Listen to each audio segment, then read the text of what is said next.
காலை 6 மணி. இருளை விலக்கி உலகை எழுப்பும் ஞாயிறு அங்கே குடியிருப்பான். அவன் ஆனை முகத்தனின் அடியவன். காலை 10 மணி.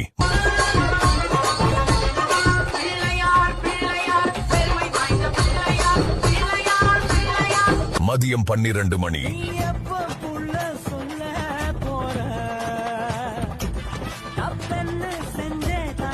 மாலை 4 மணி.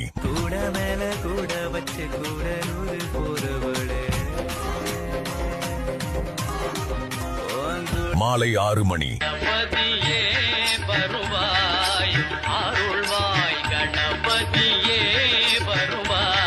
இரவு 8 மணி.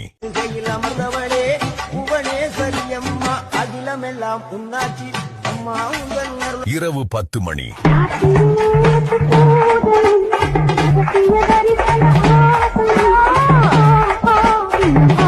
நள்ளிரவு 12.